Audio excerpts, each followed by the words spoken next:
हाँ भैया, रउआ लोगन के बीच में एगो गीत सुना रहा हूँ। अगर कहीं टूटियाँ हो जाएगा आप सब अपना भाई समझकर क्षमा करेंगे, और गीत अच्छा लगेगा तो हमारा कमेंट जरूर करके बताइएगा।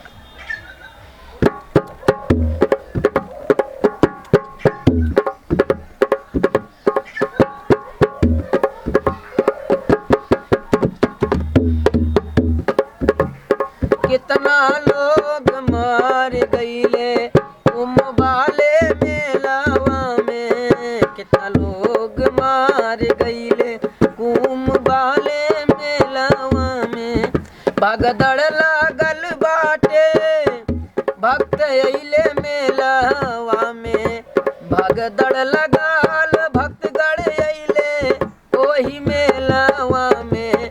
प्राण चली गईल भैया वाले मेलावा में, प्राण चली गईल कितना वाले मेलावा में। कहाँ भूलल योगी मोदी, कहवा सरकार हो। कितना लोग रोवत बाड़े असुअन के गार हो।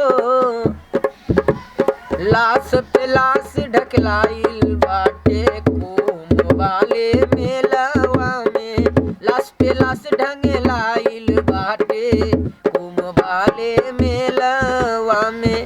एक बाज रातिया की भगदड़ मच गइल मेलावा में, एक बाज रातिया में भगदड़ मच गइल वही मेलावा में।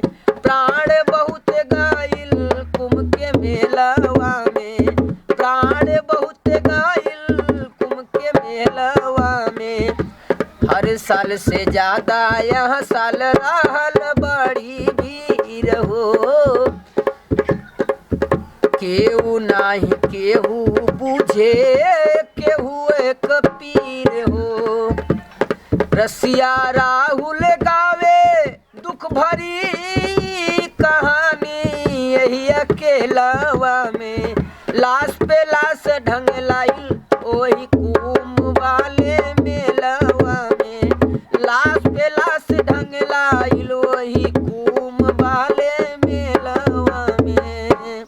गीत हमारा अच्छा लगी तो आप लोग लाइक सब्सक्राइब कमेंट जरूर कीजिएगा। धन्यवाद।